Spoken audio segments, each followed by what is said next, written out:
오늘은 빌레몬서 1장 17절에 있는 말씀부터 공부를 하겠습니다. 1장 17절 다 같이 읽으십시다. 그러므로 내가 나를 동력자로 할진대 그를 영접하기를 내게 하듯하고. 바울 선생이 감옥에서 전도하여 영적 아들로 삼은 오네시모가 얼마나 그의 마음속에 사랑스러웠던지 이 편지를 보면 알 수 있습니다. 빌레몬이 오네시모의 주인이었는데 빌레몬 주인의 뜻을 거역하고 그 집안 물품을 훔쳐서 로마로 도망쳐서 잡힌 그가 마침 바울이 들어있는 옥에 갇혔다가 바울의 전도를 받고 바울의 신복이 됐는데, 바울이 다시 오네시모를 돌려보낼 때 빌레몬에게 말하기를 나를 영접하듯이 그를 영접해달라는 것입니다. 내가 나를 동력자로 할진대. 동력자 이상이지요. 빌레몬은 바울의 전도를 통해서 회개하고 예수를 믿게 되고 바울의 문화생으로 훈련을 받아서 훌륭한 주의 일꾼이 되었었으니까 후배요, 제자요, 영적 아들이죠. 그럼에도 불구하고 바울 선생은 굉장히 동력자라고 그를 높여주었습니다. 너는 나와 동력자다, 나와 동등이라고 높여준 것입니다. 선생이 제자를 보고 너는 나와 똑같다, 동등하다고 말할 때는 굉장히 겸손하고 낮아지고 제자를 높이는 것입니다. 이게 빌레몬을 바울 선생은 이렇게 높였습니다. 여러분, 언제나 보면은 훌륭한 지도자는 밑에 따르는 사람들을 높여주고 칭찬해주고 존경해주는 것입니다. 나쁜 지도자는 밑에 따라오는 제자들을 흠보고 흉보고 짓밟고 욕하고 비난하는 사람들이 많습니다. 이건 아주 엉터리 지도자인 것입니다. 대개 독재자들이 그렇게 하는 것입니다. 정말로 훌륭한 지도자는 제자들을 잘 길러내는 사람이 지도자인 것입니다. 제자들의 장점을 칭찬해주고 단점을 보완해주고 격려하고 위로해주는, 그래서 용기를 주는 이런 사람이 지도자가 되는 것입니다. 어떠한 남편이 훌륭한 남편입니까? 아내를 인정해주고 장점을 칭찬해주고 격려해주고 위로해준 남편이 훌륭한 남편이지요. 자꾸 아내를 보고 비평하고 불평하고 약점을 드러내서 창피하게 만들어주면 아무리 밥을 잘 먹여주고 옷을 잘 사주고 외식도 잘 시켜줘도 별 볼 일 없잖아요. 사람은 짐승이 아닌 이상 속 사람이 만족해야 그 사람도 만족할 수 있는 것입니다. 인격을 무시하면은 아무리 잘 먹이고 잘 입히고 잘 대접을 해줘도 효과가 없는 것입니다. 사람은 자기를 인정해주는 사람을 위해서 목숨을 바친다는 말이 있습니다. 이 바울 선생은 빌레몬 한 사람, 자기 제자를 이렇게 동력자로 인정을 해주고 사랑해주고 높여주고 격려해주니 빌레몬이 바울 선생의 편지를 받아서 용기와 힘이 안 생길 수가 없는 것입니다. 바울 선생은 이 빌레몬을 동력자로서 높여줄 뿐 아니라 오네시모를 자기처럼 영접해달라, 굉장히 사랑해서 그런 것입니다. 바울이 1차 로마 감옥에 갇혔을 때 오네시모를 전도해서 나왔기 때문에 늦둥이를 사랑하는 겁니다. 우리도 애를 길러보니까 맏아들 때는 어떻게 기를 줄을 몰라고 당황했어요. 그러나 그 다음 둘째가 나오고 막내가 나오면 막내는 굉장히 사랑스럽고 귀엽고 모든 것이 아름답게 보여요. 신앙생활도 바울 선생이 이제 나이가 많아서 이제 은퇴할 나이가 되었는데 감옥에서 오네시모를 낳았고, 그리고 오네시모가 감옥에서 바울 선생의 수족이 되어서 돌봐주니까 굉장히 영적으로나 육신적으로 그를 귀하게 여기고 사랑해서 빌레몬에게 다시 돌려보낼 때 나를 영접하는 것처럼 영접해 달라고 말한 것입니다. 여러분, 인생을 살면서 이 중보자라는 것이 굉장히 필요한데요. 우리가 어릴 때 아버지에게 죄를 짓고 두려워서 집에 못 들어갈 때는 누구에게 부탁을 하냐면 어머니에게 부탁을 하거든요. 엄마 말 참 잘해줘. 나 겁이 나서 못 들어가겠어. 그러니까 어머니가 아버지에게 달랩니다. 뭐 어린애를 데리고서 그렇게 하느냐고, 한번 용서해 주라고, 모른 척 눈 감으라고, 내가 돌봐주겠다고. 그래서 중보를 서면은 아버지가 눈 감아주는 것입니다. 우리 친구 한 사람은 집에서 애들 데리고서 초등학교 학생이었는데 노름을 하다가 아버지가 들켰습니다. 노름을 하다가 들켰더니 아버지가 쇠사랑을 가지고 와서 안방을 파헤쳐버렸습니다. 얼마나 화를 냈던지 이놈이 놀라서 대밭으로 도망을 쳤어요. 그래서 하루 종일 대밭에 숨어서 떨고 못 나오고 점심도 굶고 저녁도 굶고 있으니까 빠지락 하는 소리가 나더랍니다. 아이고, 아버지가 날 잡아러 오는 것보다 이제 죽었다 움츠렸는데 할머니가 대밭에 살살 기어들어들만 아이고 내 새끼야 이놈아 이렇게 추운데 얼마나 고생하느냐, 어쩌다가 내가 아버지에게 그렇게 성을 냈느냐, 왜 너희 동무들하고 집안에서 화투를 치느냐, 그러니 화날 것 아니가 아버지는 힘써 농사일을 해서 빼가 빠리도록 고생하면서 너 먹이고 공부시키는데 너 이제 절단 났다. 그래 우리 친구가 그 말을 들으니까 아주 뼈골이 녹더랍니다. 그래 할머니 치맛자락을 보여주고 할머니 날 좀 살려줘. 그래 나하고 들어가자. 내가 너 대신 얻어 맞아주마. 그래서 할머니 탁 뒤를 붙잡고 들어가니까 할머니가 이렇게 아버지 앞에 자기를 맞고 서면서 이 사람아 어린애가 뭘 아는 거냐, 점심도 안 먹고 저녁도 안 먹고 대밭에 숨어서 떠는 놈을 그대로 내버려두면 어떻게 하느냐, 제발 날 보고 좀 용서해줘. 날 보고 용서해줘. 이놈은 나쁜 놈이지만 내가 다스릴 테니까 날 보고 용서해줘. 그러니까 어머니 치우세요. 아니야 못 치워. 이놈 때리려고 해도 날 때려. 그러니까 아버지가 혀를 차면서 고약한 놈 직접 오지 할머니를 끼고 오는 법이 어디 있냐. 그러면서 할머니가 훌쩍훌쩍 오는 그를 앞치마를 가지고 닦아주면서 가자 아버지에게 이제 다시 그러지 마라. 괜찮다. 그 밖으로 나와서 할머니가 찬밥 한 덩어리 김치하고 주면서 먹으라고 하고 격려해주고, 그래서 아버지의 노를 이겨냈다는 말을 들었었습니다.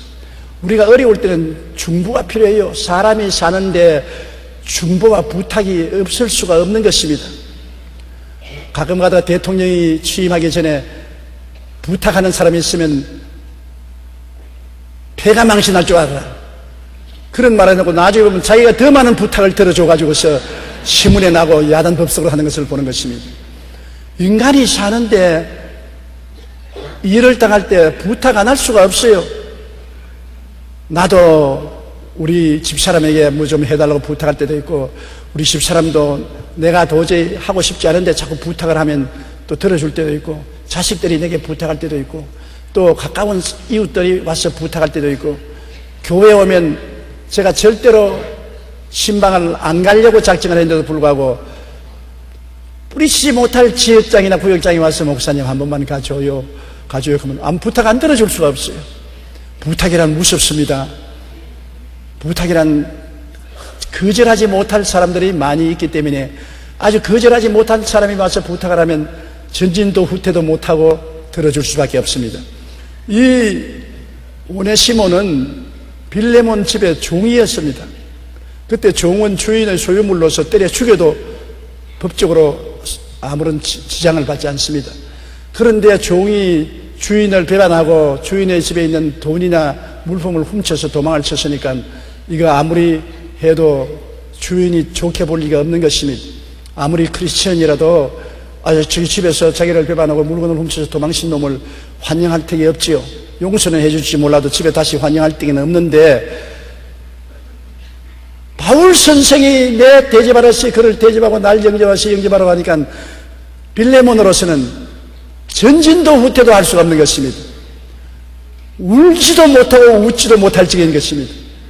거부했다가는 바울을 거부하는 것이요, 꾸짖었다가는 바울 선생을 꾸짖는 것이요, 내팽개쳤다가는 바울 선생을 내팽개치는 것이니 이것은 별 도리 없이 받아들일 수밖에 없는 것입니다. 이것이 중보인 것입니다. 여러분, 예수님이 우리를 위해서 중보가 되셨습니다. 하나님은 한 분이시요 그리스도 한 분이시니 곧 사람과 하나님 사이의 중보가 예수인 것입니다. 이 예수님이 우리 중보가 되어서 하나님의 진노를 대신 받아서 십자가에 못 박여 몸짓고 피 흘려 우리 죄를 다 담당하고 용서해 주었습니다. 그러고 난 다음 예수님의 옷자락을 붙잡고 피하는 사람마다 예수님이 아버지 앞에서 아버지 보세요, 내가 피 흘려서 값주고 산 자식인데 용서해 주세요. 아버지가 예수님이 너무나 이쁘고 곱기 때문에 예수 이름으로 나올 때 용서 안 해줄 수가 없는 것입니다. 우리 혼자 어림도 없습니다. 아주 벼락을 맞습니다. 우리 혼자 나갔다가는 우리의 그 죄가 어떻게 하나님의 진노를 사지 않을 수 없습니다. 그러나 예수님이 중보를 쓰셨기 때문에 누구든지 저를 믿으면 멸망하지 않고 영생을 얻으리라. 그 아들을 통해서 하나님은 우리 죄를 용서하시고 사망에서 생명으로 옮겨주시는 것입니다. 이 중보가 그렇게 중요해요. 여러분, 기도도 중보기도가 얼마나 중요합니까? 내가 힘이 없어 기도 못할 때 이웃 사람들이 와서 기도해 주는 것 참 중요하죠. 내가 종종 간증을 보면은 심한 병이 들려서 가족 중에 어찌할 수 없이 병원에 입원했는데 사형수술을 받았을 때 지역장, 구역장님들이 모여와서 금식하고 기도해서 병이 난 그러한 간증을 많이 읽어보는 것입니다. 중보기도. 내 힘으로 기도가 안 될 때는 기도를 잘하는 분이 와서 대신 기도해 주면 하나님의 능력과 영광이 일어나는 것입니다. 요수아가 아말렉을 떼서 싸우는데 도저히 자기 힘으로 싸울 수가 없습니다. 모세가 아론과 훌을 데리고 산꼭대기에 올라가서 중보기도를 해주었습니다. 그러니 모세와 아론의 훌의 기도를 통해서 성령의 역사에서 힘이 없던 요수아가 하나님의 도움으로 아말렉을 쳐서 멸할 수 있는 것입니다. 그러므로 성경에는 너희 죄를 서로 고하며 병 낫기를 위하여 서로 기도하라고 하는 것입니다. 서로 기도하는 것 굉장히 중요합니다. 너희 두 사람이 땅에서 합심하여 구하면 하늘에 계신 아버지가 이루어지라. 내가 힘이 없을 때는 힘 있는 사람하고 합심해서 기도하면 힘이 있는 것입니다. 그러므로 중보기도는 큰 힘이 있습니다. 세계적인 설교가였던 스펄전 목사님은 역사적으로 설교자라기로 유명한 분이요, 영국 런던에서 그 당시에는 세계 최고의 교회인 6,000명이 모이는 교회를 세웠었습니다. 사람들마다 스펄전 목사님의 교회를 구경하러 오면은 그는 본당에 데려가기 전에 언제나 지하실 기도실로 먼저 데려가는 것입니다. 거기에 24시간 성도들이 모여서 스펄전 목사님의 사역을 위해서 기도하는 것을 보여주면서, 보세요, 이 지하실 기도 처소가 내 원동력입니다. 여기서 기도의 힘이 내게 솟구쳐 올라와서 내가 하나님의 능력의 말씀을 전할 수가 있습니다. 그렇게 말한 것입니다. 저도 사실은 50년간 목회를 무난히 마칠 수 있은 것은 성도들이 기도 때문에 그런 것입니다. 우리 성도들이 주야로 저를 위해서 기도해 주기 때문에 저 같은 갈대 같은 인생이 예수 그리스도를 50년 동안 섬길 수가 있었 힘인 것입니다. 그렇다고 해서 이제 물러간다고 해서 여러분 기도를 그치지 말아 주시기 바랍니다. 한 가지 사명을 마치면 또 다른 사명이 있지 않습니까? 여러분이 계속해서 저를 기도해 주시면 제가 더 힘을 얻고 하나님 사역을 할 것입니다. 나는 우리 장로님들이 대표 기도할 때마다 꼭 저를 위해서 기도해 주는데 굉장히 감동을 느낍니다. 기도하는 사람은 의뢰하는 것 같지만은 하나님은 그 기도를 받아서 은혜와 도움을 베풀어 주는 것입니다. 기도하고 구하여야 하나님이 응답하지요. 구하지 않은 데는 안 줍니다. 너가 없는 것은 구하지 아니함이라고 말한 것입니다. 구해야 응답하지. 안 구하면 응답 못하는데, 약해서 내 힘으로 구하지 못할 때는 강한 자가 기도해 주는 게 좋지요. 지역장, 구역장이 지역은 구역원을 위해서 기도해 주면 얼마나 좋습니까? 그러므로 꼭 중보 역할을 중용해 내야 되는 것입니다. 18절요. 그가 만일 내게 불의를 행하였거나 내게 빚진 것이 있으면 그것을 내 앞으로 계산하라. 와, 이거 정말 떨립니다. 이거는 아버지가 자식을 갖다 놓고 하는 말로 같습니다. 자식이 빚을 잔뜩 주고 배가 망신해서 부모의 품 안으로 뛰어들어와서 왔는데 빚쟁이들이 와서 자식을 끄집어내려고 할 때 부모가 부자요, 돈이 많으면, 없으면 알 수 없지만 돈이 있으면 그 애 빚을 다 내게로 돌리세요. 내가 갚을 테니까. 다른 사람이 들어온다고 그렇게 할 것 아닙니다. 자식이 들어오면 그렇게 합니다. 형제가 들어와도 그렇게 안 합니다. 자식이 들어오면 그렇게 해요. 자식은 별 도리 없이 사랑할 수밖에 없기 때문에 그런 것입니다. 오네시모를 바울이 얼마나 사랑했던지, 그가 나올 때 빌레몬 집에서 도둑질 해오고 훔쳐와서 빚진 것, 이것을 전부 내게로 돌려라. 오네시모는 지금 감옥에서 나가서 빈손 들고 돌아가는 것이 있기 때문에 그의 빚진 것은 내게로 드리라. 내게 불의를 하였거나 내게 빚진 것이 있으면 그것을 내 앞으로 계산하라. 와, 이거 정말 놀랍습니다. 엄청나게 사랑하는 것입니다. 사랑은 증명되어야 되지 않아요? 하나님은 우리를 이처럼 사랑하사 무엇으로 증명했습니까? 독생자를 주셨습니다.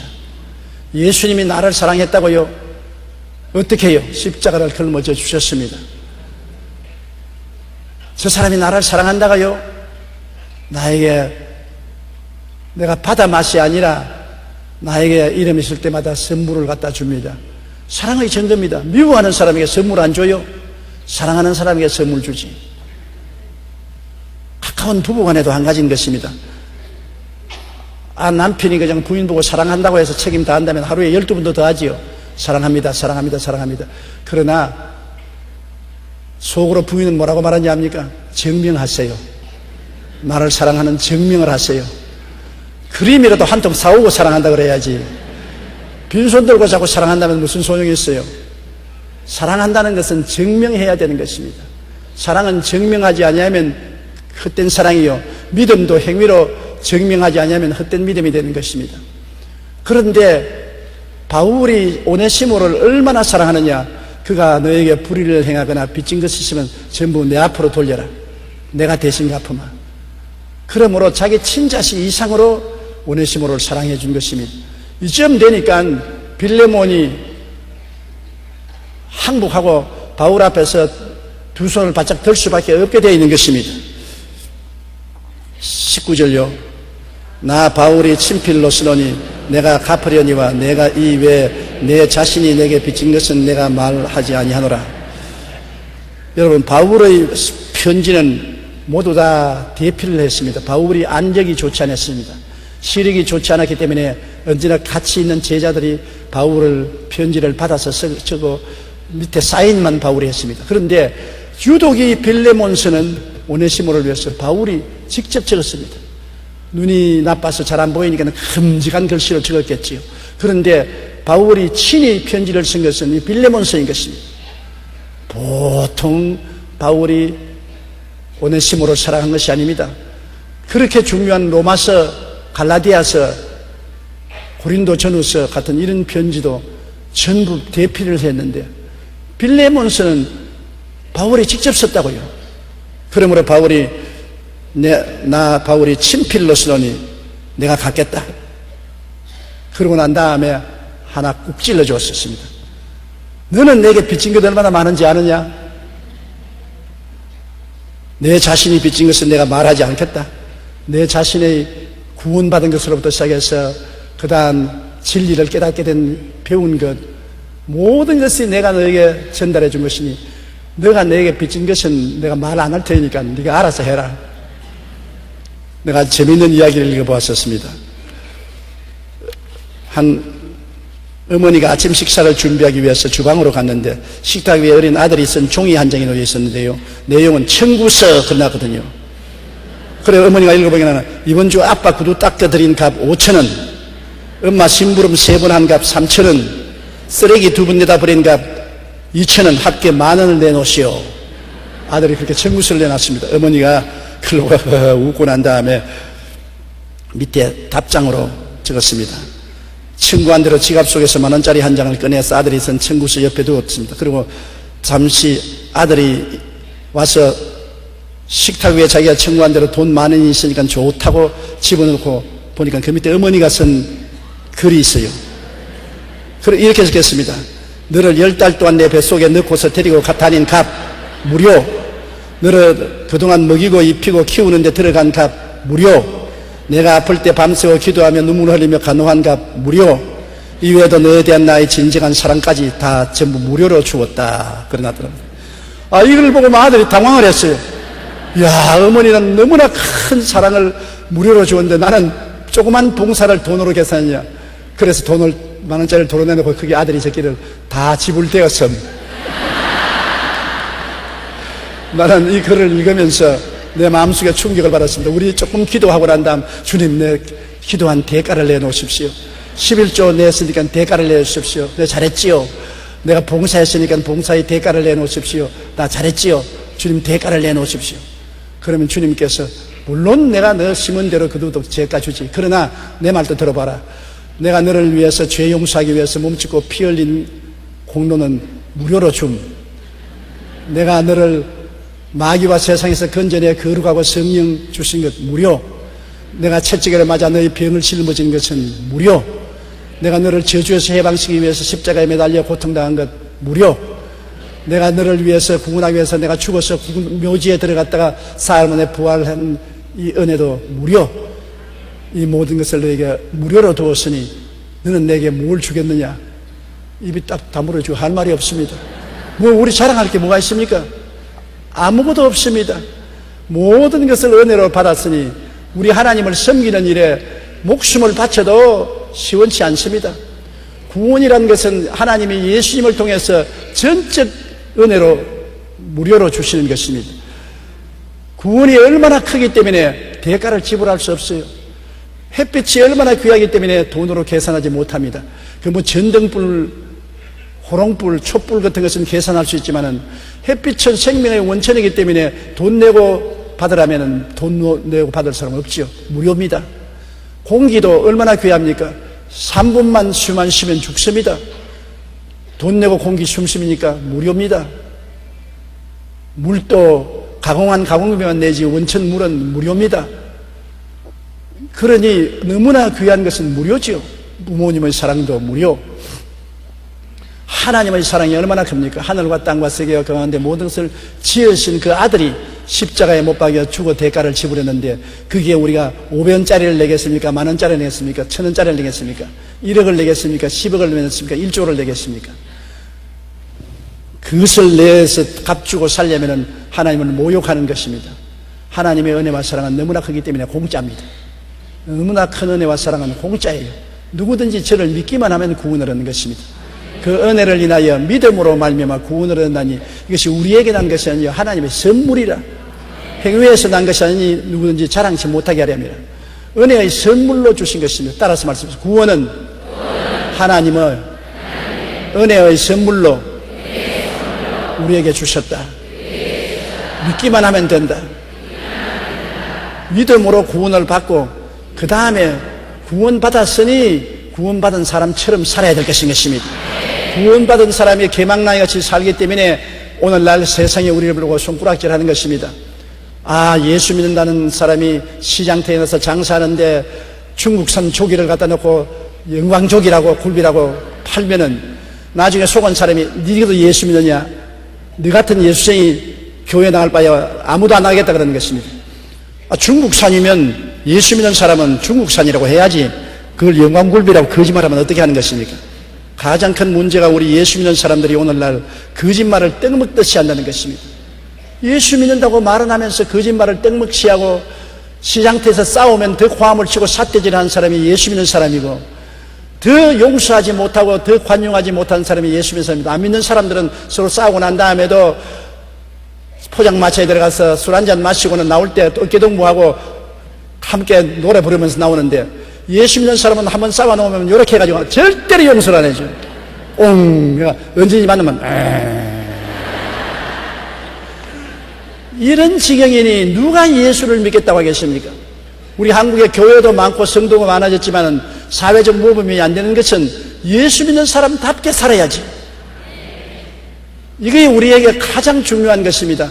이제 숫자 자랑할 것이 아니라 우리 성도들이 예수 그리스도를 닮아서 믿는 사람답게 경건하고 거룩하게 살아야 우리 복음이 능력이 있고 효과가 있지. 예수 믿는 사람이 안 믿는 사람처럼 술 먹고 담배 피고 거짓말하고 싸우고 미워하고 방탕하면은 믿는 효과가 없지요. 하나님도 나중에는 버릴 뿐 아니라 세상에 버림당하지요. 예수님의 보혈을 의지해서 구원을 받았으면 우리가 제일 관심을 가지고 해야 될 것은 거룩하게 살아야 되는 것입니다.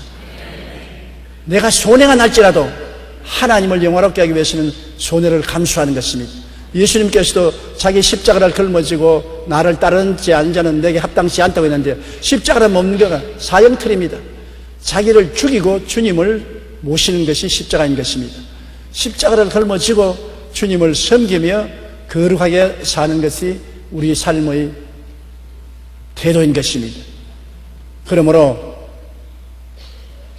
주님께서 우리의 모든 하나님 앞에 불의를 행하고 빚진 것을 주님 앞으로 계산을 해서 주님이 갚았지요.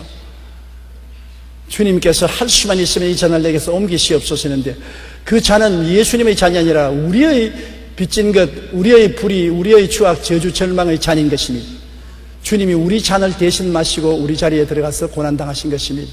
이 예수님의 은혜와 사랑을 생각할 때 우리가 예수님 위해서 일생을 헌신하고 살아도 넉넉하지 못할 것입니다. 이러므로 주님을 기쁘시게 하는 우리들이 되시기를 간절히 바랍니다. 빌레몬이 바울에게 그 자신과 그 생활에 빚진 것은 말로 다 할 수 없었습니다. 그러나 바울은 그것을 두고 말하지 않았었습니다. 오직 오네시모가 불의를 행한 것 빚진 것은 내가 갚겠으니 내게 돌리라고 하는 것입니다. 20절요. 오 형제여, 나로 주 안에서 너로 말미암아 기쁨을 얻게 하고 내 마음이 그리스도 안에서 평안하게 하라. 여기에 감탄사까지 썼습니다. 그냥 아니라 이건 더 감탄사인 것입니다. 바울 선생은 빌레몬에게 감탄사를 했습니다. 오 형제여, 내가 정말로 중심으로 너에게 편지 쓴다는 것입니다. 오 나의 사랑하는 형제여, 나로 주 안에서 너로 말미암아 기쁨을 얻게 하고 내가 시키는 대로 오네시모를 받아들여서 형제로 다시 영접하고 잘 돌봐주는 것으로 말미암아 내가 편지 쓴 보람이 있고 너를 기르는 보람이 있도록 내게 기쁨을 얻게 하고 내 마음이 예수님 안에서 평안하게 하라. 염려, 근심, 걱정을 하지 않게 하라고 간청하라고 있는 것입니다. 자녀들이 부모에게 무엇으로 효도합니까? 생활비 주고 일용할 양식을 공급하고 의복을 사주는 것 좋은 일입니다. 물론 해야죠. 그보다도 가장 중요한 것은 부모의 마음을 기쁘게 하고 평안하게 하는 것입니다. 부모의 마음을 기쁘게 하고 평안하게 하려면 어떻게 하는 것입니까? 자식이 방탕하지 아니하고 올바르게 제 몫을 다하고 가족이 평안하고 행복하게 잘 사는 것이 제일 부모를 평안하게 하고 기쁘게 하는 것입니다. 자식이 방탕하고 세상을 따라 살고 가정을 등한히 하고 하면은 부모가 기쁘고 평안하지 않습니다. 내가 서대문에서 목회할 때 큰 부잣집 할머니가 담요 한 장 걸퍼 쓰고 밤낮으로 교회 와서 엎드려서 자고 벌벌 떠는데 아침이 되면 그 둘째 셋째 며느리가 커피를 타가지고서 찾아와서 어머니에게 대접을 하고 그래요. 그래서 내가 사연을 물으니까 그 둘째 아들이 노름을 하고 방탕해서 집안을 돌보지 않고 밖으로 나가서 돌아요. 맏아들과 막내가 굉장히 잘 사는데요. 그런데 그 맏며느리하고 막내 며느리가 하는 말이 우리 집에 다 어머니 계실 곳을 마련해놓고 금침을 다 준비해놓고 아름답게 해놨는데도 우리 집에 와서 안 주무시고 둘째 단간방에 애들하고 복사거리는 곳에 그곳에 가서 쭈그리고 잠을 주무시고 어머니에게 무슨 푼돈 좀 서도록 드리면 다 그 집에 다 갖다 주고 그리고 또 집에 와서 안 자고 이렇게 그 아들 건강하게 회개하고 돌아오라고 기도하고 있으니 답답하면 못 견디겠다고 목사님 좀 집으로 돌려보내달라고 그랬어요. 나는 그때 결혼을 안 했고 총각이 했다니까 모르잖아요. 그래서 할머니 주책이야 주책. 맏아들과 둘째 아들 말째 며느리가 이렇게 효도를 하는데 왜 걱정시키느냐. 둘째는 고약한 놈이에요. 그러니까 나를 가만히 쳐다보는 목사님 아직 장가 가서 자식 못 낳아봤지요. 자식 못 낳으면 몰라요. 내가 내 몸 일신 편할 거 누가 몰라요. 맏아들 집에 가면 편안하고 막내 집에 가면 편안하고 잘 먹고 잘 입고 잘 살 줄 알면서도 이 둘째가 이렇게 방탕을 하고 가정을 돌보지 않고 자식들을 먹이지 못하니 내 마음이 슬프고 편안하지가 않아요. 내가 큰아들 작은아들 집에 가 있어도 내 마음이 슬프고 편안하지가 않아요. 교회 와서 엎드려서 이렇게 담요라도 쓰고 있으면 마음이 오히려 기쁘고 편안해요. 왜? 내가 고생하면 하나님이 나를 좀 돌봐줄까 싶었어요. 하나님께 잘 배워 내가 고생함으로 하나님이 나를 불쌍히 보아서 내 아들 도와줄까 싶어서 내가 이렇게 하는데 목사님은 지금 내 말을 알아듣지 못할 겁니다. 나중에 장가가서 자식 낳아보시면 내 말 알 거예요. 잘된 자식 좋지요. 고맙지요. 그러나 못된 자식이 있으면 얼마나 마음이 고통스럽고 괴로운지 몰라요.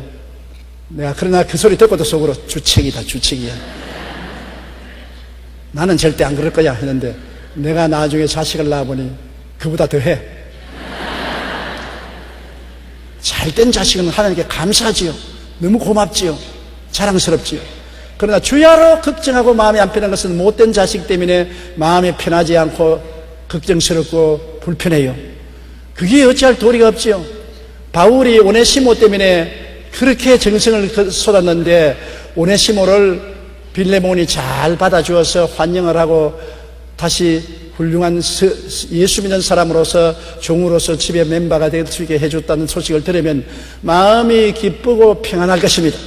그런데 오네시모를 박대했다고 하면 감옥에 있는 바울이 얼마나 마음이 슬프고 고통스럽겠습니까? 그렇기 때문에 감탄사까지 써서 오 나의 사랑하는 형제여 주 안에서 너로 말미암아 내가 기쁨을 얻게 하고 그리스도 안에서 평안을 얻게 하라고 당부하는 것입니다.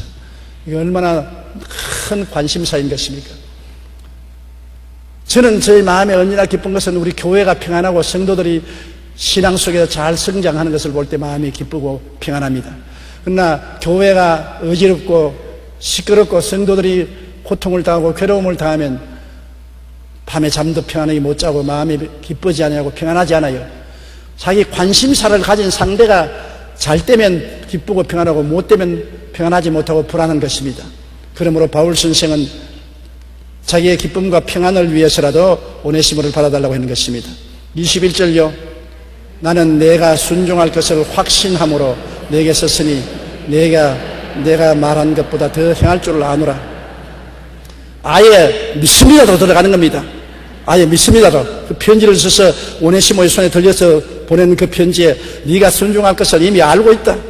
알면서 높아심이 나서 편지하는 것인데 내가 내 말한 것보다 더 행할 줄을 아노라. 기도하고 구한 것은 받은 줄로 믿어라. 그래야만 그대로 되리라. 이미 바울 선생은 빌레몬을 잘 알고 있었습니다. 자기가 말한 것 그대로 할 것이고 그 이상으로 할 것을 알고 있었음에도 불구하고 더 높아심이 나서 편지를 한 것인데 잘해 줄 것을 안다. 그렇게 바울 선생은 빌레몬을 잘 알았습니다. 서로 속에 들어가 나갔다 나온 사람처럼 친했었습니다. 서로 여러분 친하려면 그렇게 친해야 돼요. 자기 속을 다 서로 나눌 수 있도록 친하고 상대방이 부탁을 들어줄 줄 다 알 수 있는 이런 정도로 서로 친해야지. 그렇게 친한 친구가 있으면 좋습니다. 오늘 세상에 친구가 많아도 좋지 않지만은 한두 친구는 속을 다 털어놓고 서로 말할 수 있는 친구가 되면 참 좋습니다. 여러분 이 세상에서 내 마음의 염려, 근심, 불안, 초조, 절망 나의 좋은 점뿐 아니라 나의 나쁜 점, 나의 고통스러운 점까지 다 털어놓고 이야기할 수 있는 친구라면 그 진짜 좋은 친구입니다. 그렇지 않고 보통으로 나의 장점 아니라 결점을 말해주면 그것을 가지고 그냥 나가서 선포를 하기 때문에 우리가 말을 못합니다. 말을 못하기 때문에 속에 감춰놓으면 병되죠. 그렇기 때문에 내가 고통스러울 때 함께 웃어주고 함께 울어줄 친구는 정말로 이 세상에 보배로운 친구가 되는 것입니다. 왜 예수님이 우리에게 그렇게 귀합니까? 우리가 예수님께 다 털어놓을 수 있기 때문에 좋은 것입니다. 사람들 앞에 털어놓을 수 없는 수치스러운 것도 예수님 앞에 다 털어놓을 수가 있습니다. 또 예수님은 우리의 그 기도를 들어주시고 우리의 죄책을 용서해 주시니 감사한 것입니다. 사람들은 한 번 회개한 죄를 또 회개하고 또 회개하고 또 회개하는 마음에 죄책이 있기 때문에 그렇습니다. 그러면 안 돼요. 예수님은 단번에 영원히 우리 죄책을 짊어지고 청산해버리기 때문에 한 번 회개하면 영원히 죄책은 용서해 줘버린 것입니다. 후회는 하더라도 죄책은 하지 마십시오. 후회는 왜 해야 되느냐? 네, 그렇게 안 했으면 좋았을 것인데 잘못했다. 다시는 안 그러겠다. 후회는 자꾸 해도 좋습니다. 그것은 점점 앞으로 나가는 것이지만 죄책은 자꾸 가지면 나는 못났어. 나는 죽일 놈이야. 나는 이래서 이제 버림받았어. 나쁜 놈이야. 자꾸 그래서 움츠러 들어가고 자기를 비하해서 나중에 사람을 버린 사람으로 되는 것입니다. 마귀는 언제나 죄책을 가져오는 것입니다. 10년 전에 지은 죄를 지금도 회개하게 만들어주는 것입니다. 마귀가 내가 언제 이렇게 했지? 어느 때 이런 죄 지었지? 그렇게 옛날 것을 드러내는 것은 마귀입니다. 옛날 것 누가 잘 드러내는지 알아요? 마누라가 잘 드러내지요. 부부하고 싸움 안 할 때는 말 안 하는데 싸움만 하면 10년 전에 당신이 내게 이렇게 했고 내 시집이 왔을 때 당신이 내게 어떻게 했느냐? 남편은 까맣게 잊어버린 것도 다 기억을 해서 말을 하는데 여자들 기억력은 놀랄만 해요. 그래서 옛날 것을 자꾸 파헤치기 때문에 마음에 상처를 입는 것입니다. 여러분 옛날에 한번 용서해 준 것은 다시 더 주지 말아야 돼요. 우리 하나님도 기억도 안 한다고 그랬었습니다. 여러분이 하나님 앞에 나와서 아버지 옛날에 내가 도둑질한 것 참 잘못했습니다. 하나님 무슨 도둑질? 옛날에 5년 전에 가서 내가 매달마다 회개하지 않아요. 나는 모르는데, 나는 기억도 안 나는데, 왜 한 번 기도했을 때 하나님은 잊어버리셨던 것입니다. 용서하고 잊어버린 것입니다. 죄책이라는 것은 내가 죄로 말미암아 양심의 가책을 느끼는 것인데, 양심의 가책은 한 번 주님께 용서를 구하고 보혈로 씻으면 그로서 없어진 것입니다. 내가 몸에 때가 잔뜩 끼었는데 목욕탕에 가서 한번 잘 닦았으면 때가 없어졌는데 집에 돌아와서 아이고 때 때문에 그럼 옆에 사람이 때가 어디 있어? 옛날에 있었단 말이야. 옛날에. 아이고 또 일주일 지나서 또 만나서 아이고 몸에 때 때문에 아니 무슨 때? 내가 옛날에 몸에 있던 그 때 때문에. 아하 정신 미쳤구나. 정신이 온전치 못하구나. 그렇게 할 거 아닙니까? 여러분이 아유 옛날에 지은 죄를 회개합니다. 내가 나쁜 죄를 지었습니다. 그러면 하나님이 무슨 죄? 아유 기억 못합니까? 옛날에 지은 죄. 아이고 내 자식이 정신이 돌았구나. 언제 내가 용서해주고 잊어버린 죄를 또 다시 말하냐. 자꾸 죄의 양심 가책을 거듭거듭 일으키는 것은 마귀가 하는 것입니다. 처음 죄책을 주는 것은 성령이 죄책을 주지만은 회개하면 주님이 용서해버리고 그 다음에는 죄책을 받아들이지 말아야 되는 것입니다. 죄의 가책을 다 풀어버려야 되는 것입니다. 후회는 할지언정 죄책은 하지 마시기 바랍니다. 후회는 필요해요. 아이고 내가 더 착하게 살 걸, 내가 더 온전하게 살 걸, 좋은 남편이 될 걸, 좋은 아내가 될 걸 잘못했어. 후회는 좋습니다. 그럼 더 개선할 수 있습니다. 죄책은 좋지 않습니다. 한번 회개하면 다시 죄책을 들추내지 말기 바랍니다. 여기에 바울은 빌레몬이 순종할 것을 이미 확신하고 있었고 자기가 부탁하는 것보다 더 잘할 줄을 이미 알고 있었기 때문에 마음이 벌써 평안하고 기쁜 것입니다. 22절요. 오직 너는 나를 위하여 숙소를 마련하라. 너의 기도로 내가 너희에게 나아갈 수 있기를 바라노라. 바울 선생은 1차 로마의 감옥에 들어갔을 때 곧 풀려날 것을 알았었습니다. 그렇기 때문에 이 빌레몬에게 내가 풀려나가면 골로새에 가서 너희 집에 머물 테니까 내 있을 숙소를 예배해 달라고 부탁을 한 것입니다. 아주 친밀하죠. 내가 집에 갈 테니까 내 방 하나 준비해 달라. 부모가 자식에게 부탁하는 것과 꼭 같은 것입니다. 그냥 손님으로 지냈으면 이런 말을 못해요.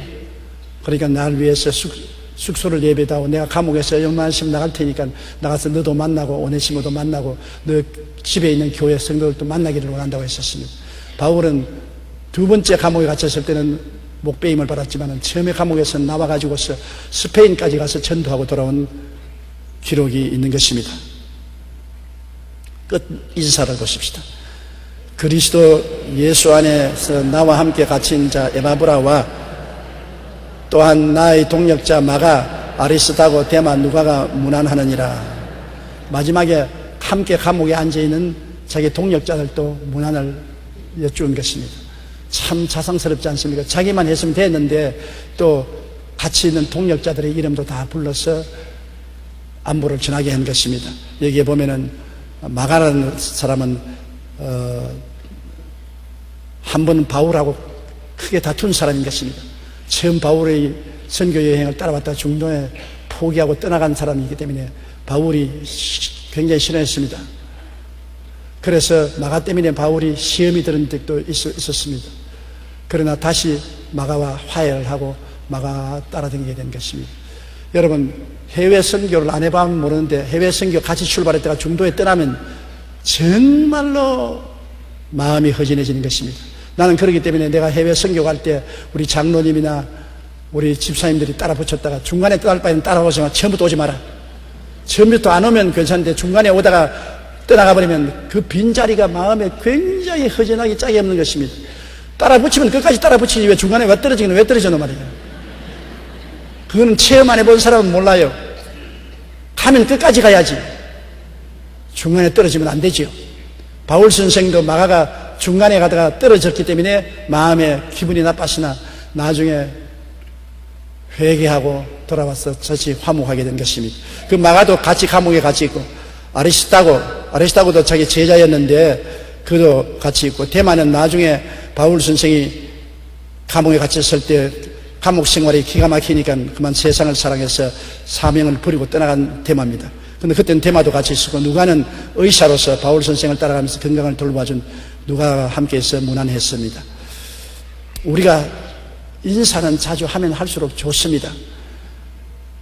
서로 멀리 떨어져 있어도 편지라도 인사하고, 요 사이에 뭐 핸드폰 통해서 전화라도 한 통 해주고 하면은 굉장히 반갑지 않아요? 좋은 일이나 어려운 일 때 인사하고 격려해 주는 것은 참 좋은 일이지요. 우리가 함께 인생을 살기 때문에 그런 것입니다. 25절요. 우리 주 예수 그리스도의 은혜가 너희 심령과 함께 있을지어다. 바울 선생이 언제나 편주 서도에나 말미에 쓰는 것이 예수 그리스도의 은혜가 같이 있을지어다. 은혜가 얼마나 중요한지 몰라요. 예수님은 은혜와 진리가 충만하다고 말한 것입니다. 진리만 전하면 국 없이 맨밥만 먹는 것 같습니다. 국 없이 맨밥만 먹으면 목매어서 먹을 수가 없는 것입니다. 밥 한 숟가락 먹고 국 한 숟가락 떠 마시면 밥이 잘 넘어가죠. 밥맛이 없을 때는 여러분, 밥만 먹으라 하면 정말로 안 넘어갑니다. 입맛이 없으니까 입속에 밥알이 모래알 같죠. 그러나 아예 국에 말아가면 훌쩍 맛이 뿌리면 들어가요. 입맛이 없더라도 국에 말아 놓으면 많이 안 씹어도 그냥 넘어가잖아요. 밥맛 없을 때는 여러분, 국에 말아서 먹는 것이 최고인 것입니다. 안 먹으면 기운이 빠져서 못 쓰게 되는 것입니다. 먹어야 돼요. 위 속에 집어넣어야 되겠는데 맨밥은 안 들어가니까 아예 국에 말아서 먹으면 좋죠. 근데 은혜라는 것은 마치 국과 같은 것입니다. 진리는 밥과 같은데 밥은 반드시 먹어야 되겠는데 그냥은 안 먹어지니까 은혜의 국에 말아서 먹으면 잘 먹어지죠. 그 교회 와서 교인들이 조는 것은 밥맛이 없어서 조는 겁니다.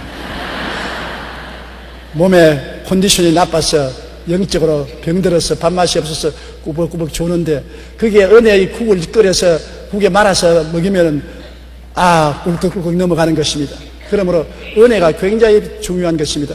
우리가 주의 종이 아무리 좋은 대학을 나오고 인류 학교에 학위를 가지고 연구를 많이 해서 강단에 서서 지식을 나열한다 해도 그것이 교인들을 살리는 것이 아닌 것입니다. 교인들은 은혜와 진리가 충만해야 되는 것입니다. 은혜가 같이 있어야 되는 것입니다. 은혜는 연구에서 오는 것이 아닙니다. 은혜는 내가 깨어지고 내가 주님께 부르짖어서 하나님의 축복을 받아야 되는 것입니다. 주의 종이 먼저 은혜를 받아야 사람들에게 은혜를 나누어 줄 수 있는 것입니다. 은혜가 그냥 오지 않고 깨어져야 오지요. 은혜는 시련을 통해서 받게 되는 것입니다. 시련 당하지 않고는 은혜를 받지를 못해요. 그러니 참 주의 종이 된다는 것은 괴로운 것이죠. 하나님께 은혜를 받아야 되기 때문에 은혜는 그냥 잠자고서 편안히 있어서 은혜 주십시오 한다고 주는 건 아닙니다. 남보다 더 많이 엎드려 있어야 되고 더 많이 회개해야 되고 더 많이 기도해야 되고 더 많이 부르짖어야 되고 고난을 통해서 하나님께 가차이 나가야 은혜가 있게 되는 것입니다. 그래서 이것은 학교의 학위로서 오는 것도 아니고 연구에서 오는 것도 아니고 성령으로 말미암아 오는 것이기 때문에 고난을 통해서 은혜가 충만해지면 그 진리가 능력에게 전파되는 것입니다. 바울 선생은 사망은 우리 안에서 역사하고 생명은 너희 안에서 역사한다. 내가 죽음의 체험을 통해서 내가 깨어져서 하나님 은혜를 받으면 그 은혜가 너희들에게 전달되어서 너희는 생명으로 충만해진다고 하는 것입니다. 요사이 젊은 사람들은 죽음의 고통을 원하지 않지요. 그렇기 때문에 편안하게 목회하고 학문적으로 지식적으로 철학적으로 역사적으로 논리적으로 설교를 하지요. 교회의 흥망성쇠는 설교에 달려있는 것입니다.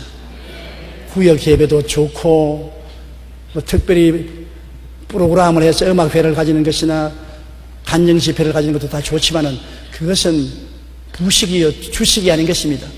교회가 부흥하고 발전하는 것은 강단에서 말씀을 증거해서 말씀을 통해서 은혜 받아야 되는 것입니다. 다른 건 아무것도 없어도 말씀의 은혜만 받으면 교회 와요.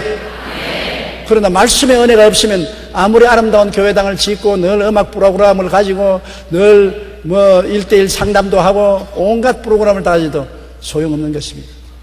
그래서 은혜의 말씀을 전가하기 위해서는 성경만 공부한다고 되는 것이 아니지요. 기도하고 고난을 참고 깨어지고 하나님이 충만한 축복을 먼저 체험해야 은혜를 받고 성도들에게 나눠줄 수 있는 것입니다. 그렇기 때문에 여러분이 주의 종을 위해서 기도를 많이 해 주어서 은혜 받도록 해야 되는 것입니다.